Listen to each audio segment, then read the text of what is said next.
Hey guys, Risque here, and welcome back to Dream Daddy. So last we left off, I think we went out with Craig, because it's kind of been a minute. I think we went out with Craig, and it didn't go so well. Like, I think I got like a B, and I was pissed. Okay, so it's a beautiful night, and the air smells so fresh, so I decided to take the long way home. I casually strolled through the neighborhood, taking in the sights and sounds of a suburban city with a low crime rate and wide, walkable sidewalks at night. As I approach the bar, I can hear patrons inside cheering. Oh, I bet the game is on. I wonder if my team is playing tonight. A drop of water hits my head, and now lots of drops of water. It's pouring rain. Maybe I should wait this out inside. I order a beer from the bar and settle in. It turns out that my team isn't playing tonight, but I can certainly enjoy the game regardless. The bar is unusually crowded, and the feeling of camaraderie over a shared love for the game makes me smile. Sports are nice. I look over into the corner and spot none other than Mary, sitting alone and in the corner, nursing a cocktail. Huh? Something about her seems different this time. Now that she's by herself and not hanging off some younger guy, she looks so sad. Hey. She looks up and half-heartedly raises her glass to me before staring off into the middle distance. Let's say hi. I decide to go say hello. I walk over to her booth. She doesn't look up. The seat taken? She still doesn't look up. I take a seat anyways, and she finally notices me. Hey, cowboy. You alright? Never better. She hiccups. Guess she's a little far gone. Huh? Tears start welling up in her eyes. Oh. Will you walk a gal home? Yeah, let's walk her home. I slide out of the booth. Seems like Mary's having some trouble getting up. I reach out a hand to help her, but she waves me away. Hey. I got it. She clearly does not got it. Ah. You know what? Hang out here for a second. I walk over to the bartender and pay Mary's tab. Hey, I don't know if you remember me, but I live in Mary's cold... Oh, he's talking to the bartender. I thought he was talking to Mary, and I got really confused. I was like, wait. Hey, I don't know if you remember me, but I live in Mary's cul-de-sac, and I'm just making sure she gets home safe tonight. I know you. Yeah, it's nothing weird, just... She usually has one of the bar staff walk her home, but I trust you.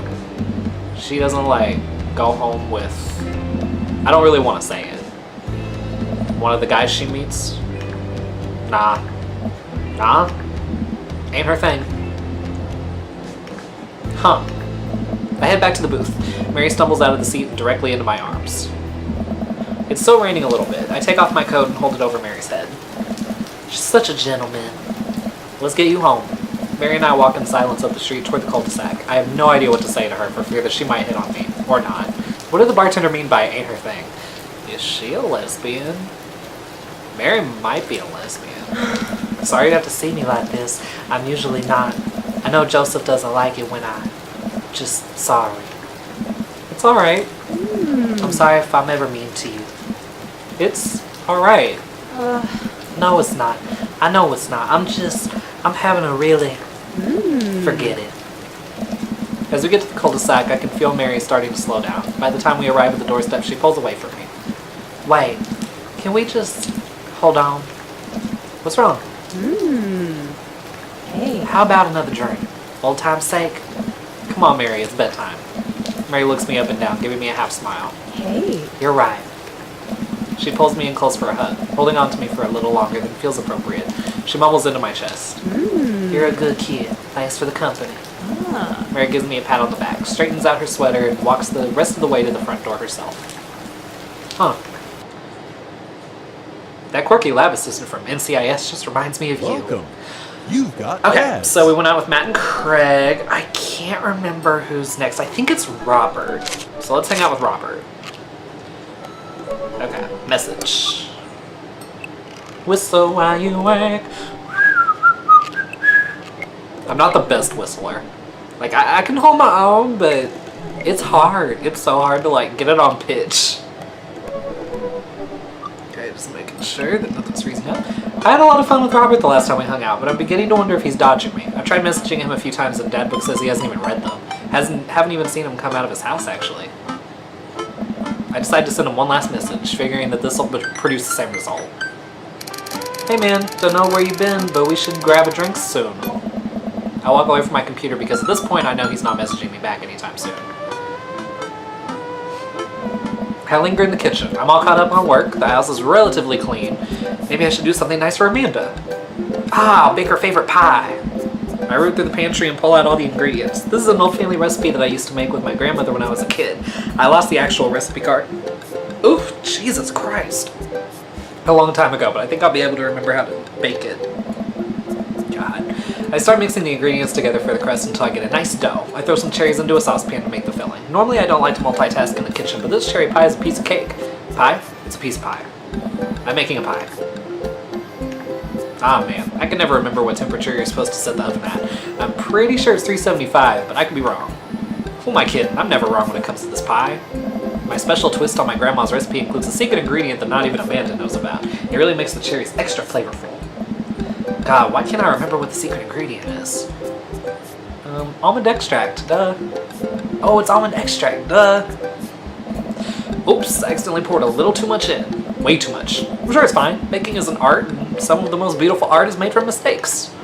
I finally get the pie in the oven. How long am I supposed to leave it in there? 50 minutes? Nah, I'll just wing it.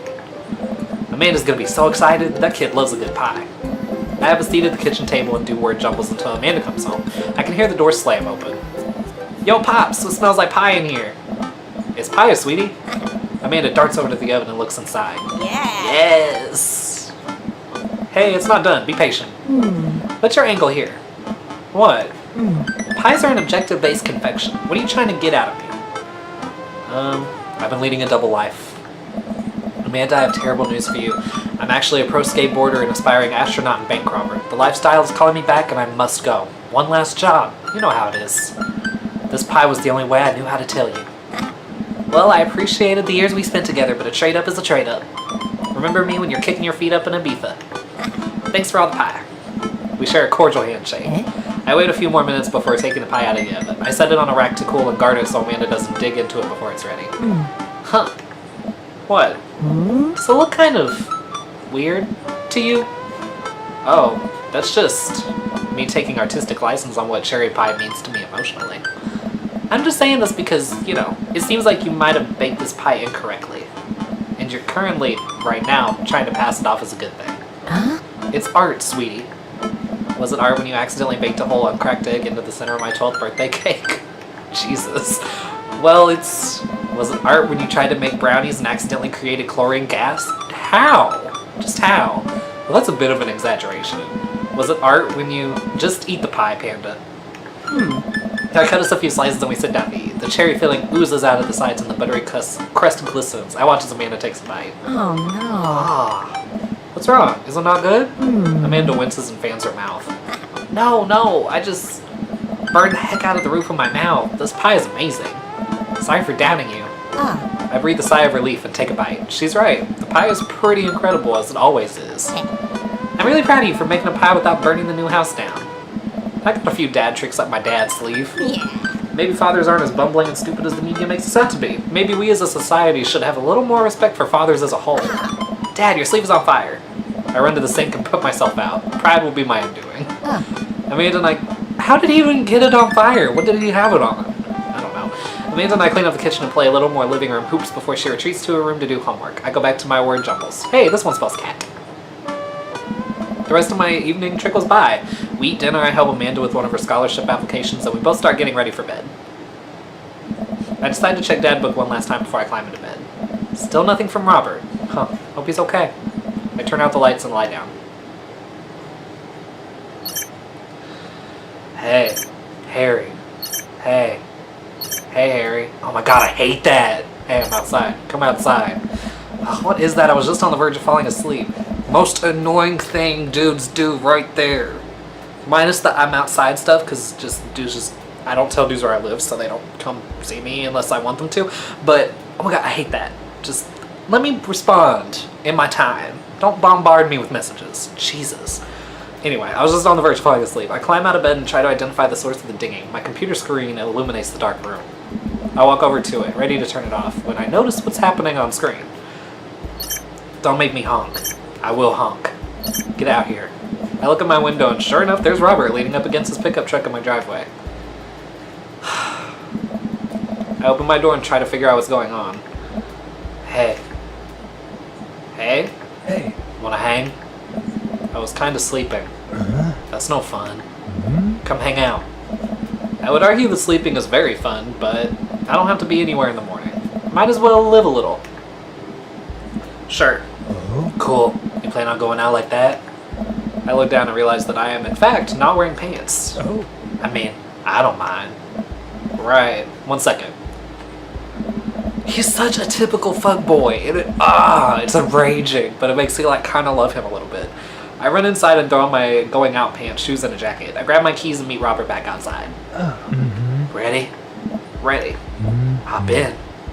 I jump into the passenger seat of his old red pickup truck. I have to move a few empty cigarette packs and gas station receipts out of the way before I can sit. Robert silently starts the car and we drive out of the cul-de-sac. You like Tom Waits? Love Tom Waits?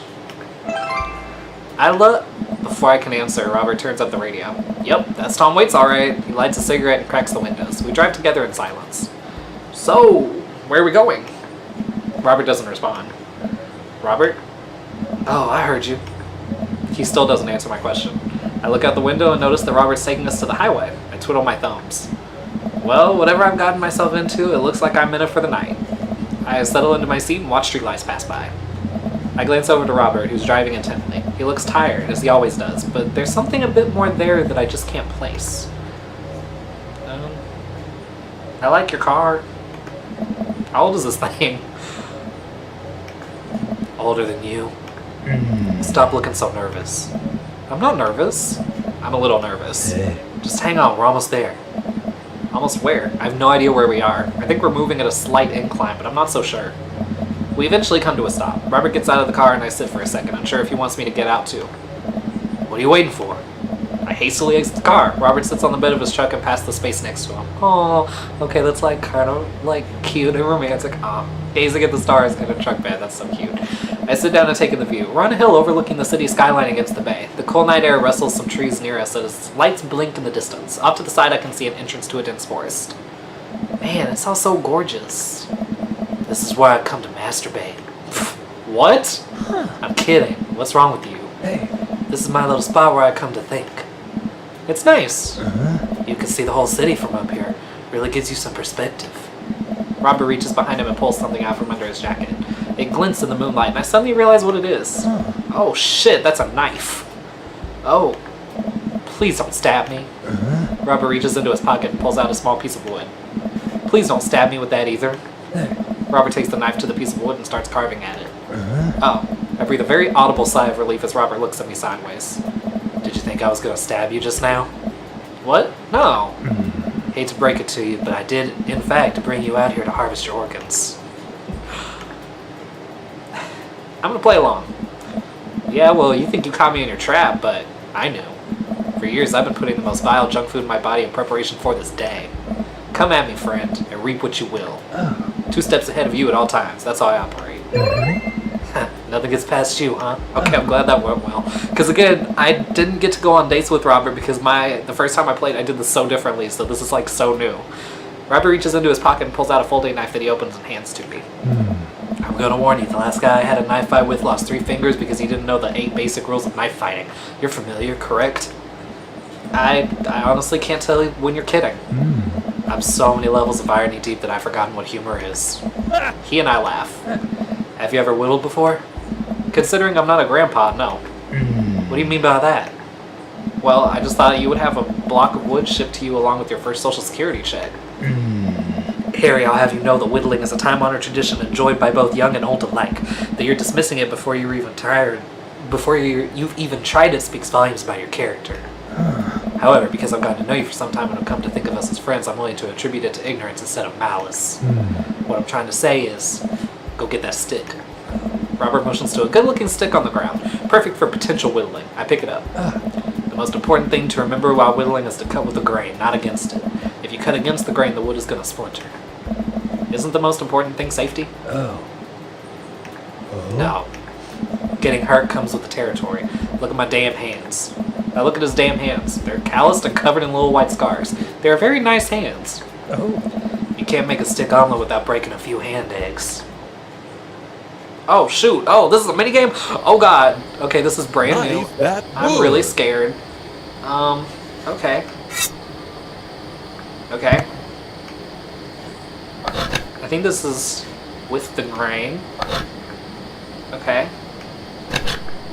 Oh, this is cute. I don't really know what I'm doing.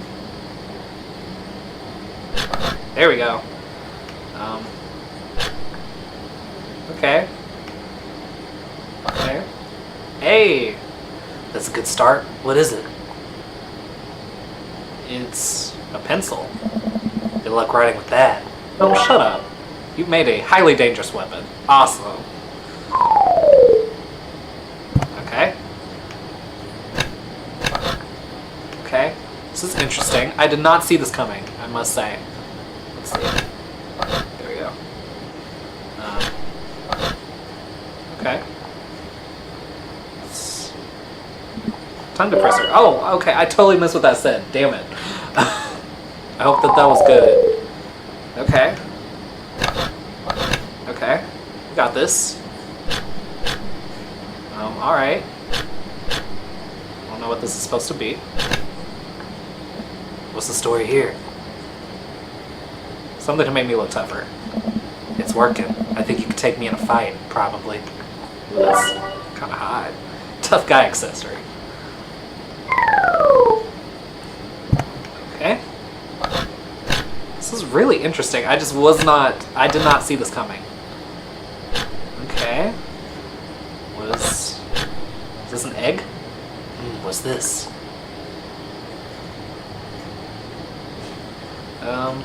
Ouija board planchette. Now all you need to do is carve up a board and we're set. Also maybe carve a ghost. Okay, cool. Is that it? No, it is not. Alright. Let's carve us some wood. Let's see, I'm really bad at this. What the hell? Nice form. What's it supposed to be? A self-portrait. Spitting image of you.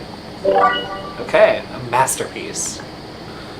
Maybe I should have said it was him. Would that have been too forward? Okay.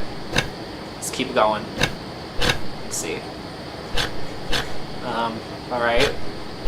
I'm so confused. I don't know what this is supposed to be. What the hell? What do we have here? Ambidextrous chopstick. It's a stick. Okay, I don't need you giving me sass, sir. Oh, Jesus, this is huge. Good God. Okay.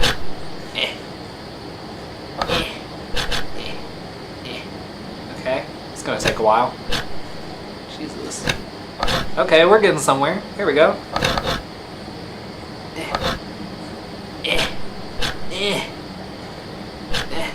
This is so hard. Like, this is surprisingly difficult. Okay, we got this. There we go. It's a swan. Nice work. The meanest bird. Damn. Right, oh. Okay, this might be a really long video, guys. Like, we're already at 19 minutes.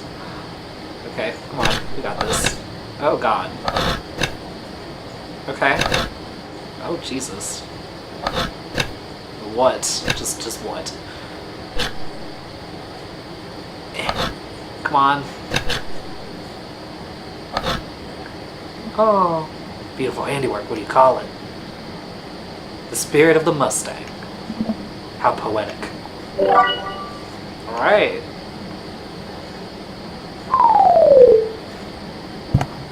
Okay, cool. I was scared there was going to be another one. I was going to be like, okay, they're overdoing this a little bit.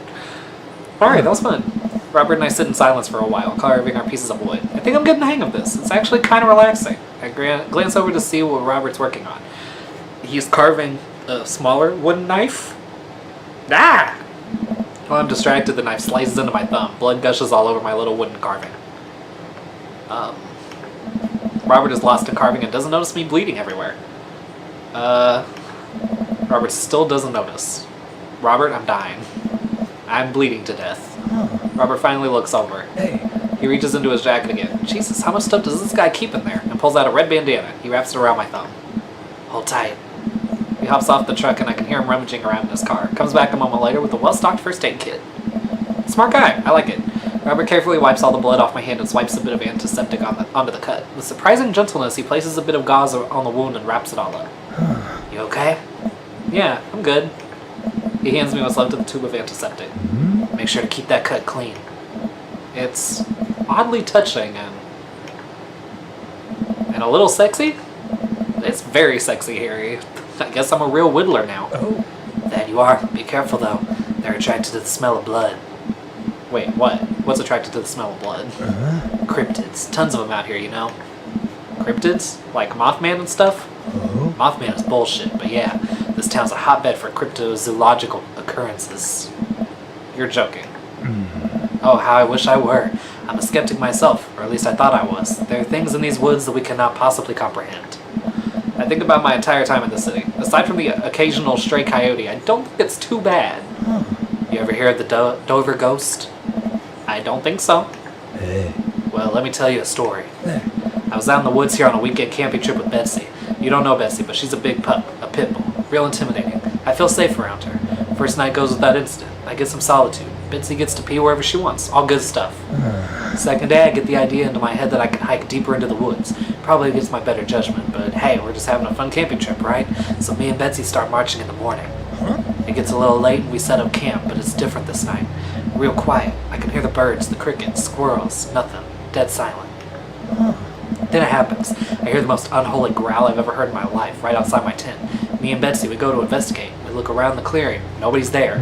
But there's this feeling, not sure if I can quite describe it. I know something is watching us. Betsy, though, she's scared. Never seen her like that. And when she's scared, I know that I should be too. And then I see it, in the distance. A man. But if something that didn't know what a man was supposed to look like made it, it just looked wrong. Big. Arms too long for its body. Black eyes. It just stood there and stared at me. Then it disappears. I hear one yelp from Betsy and I turn around to check on her. But she's gone, into thin air. I didn't sleep at all in my tent that night. And I don't think I've slept right since. That's terrible. Wow, Robert. Oh. I'm so sorry. They say that if you listen closely on quiet nights just like tonight, you can hear the howl of the Dover ghost. A howl resonates through the woods. It doesn't sound like a regular howl. It's so guttural, even from far away. Something about it makes my skin crawl. Okay, Robert, real funny. I turn to look at Robert. He's white as a sheet. You're messing with me, right? I was messing with you up until literally just now. I totally made that camping story up. Okay, I hope so.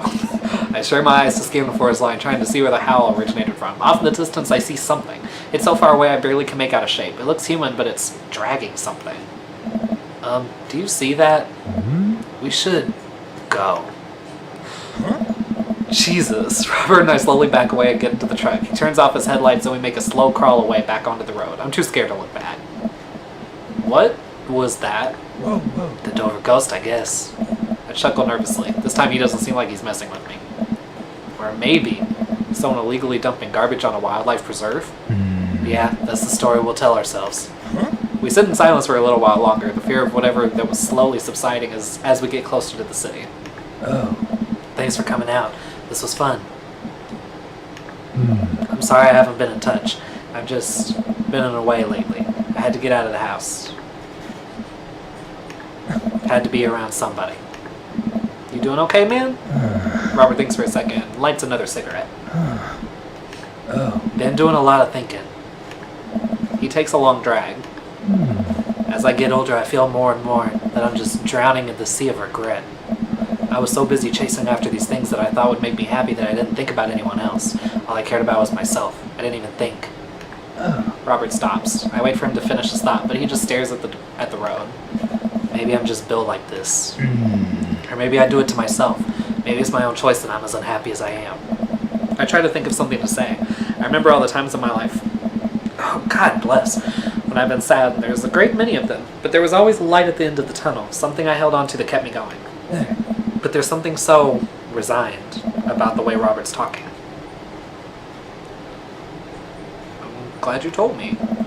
Must have taken a lot for you to want to tell somebody this. Oh. You're a mysterious guy, Robert. You don't have to be. Do you ever Oh. wish you were a better father?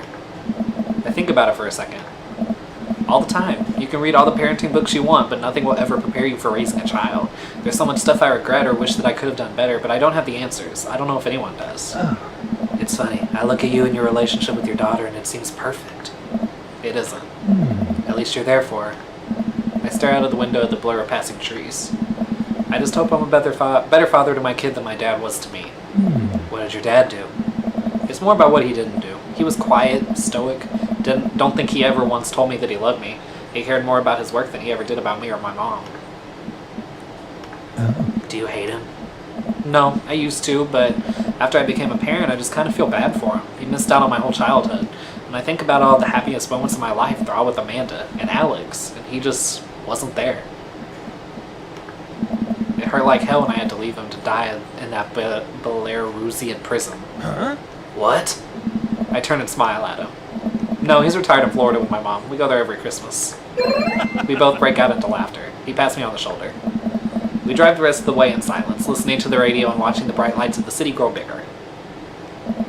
Robert drops me off at my place. As I'm about to close the passenger door, I realize that I still have Robert's pocket knife in my jacket. I pull it out and offer it back to him. You hold on to that, never know when you might need it. Night, Robert. Have a safe drive home. Robert smirks and pulls away. He then immediately pulls into his driveway, which is one over from mine.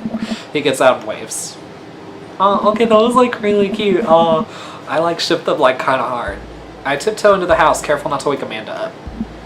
Whoa, where'd you come from? I look around and spot Amanda coming out of the kitchen with a glass of water.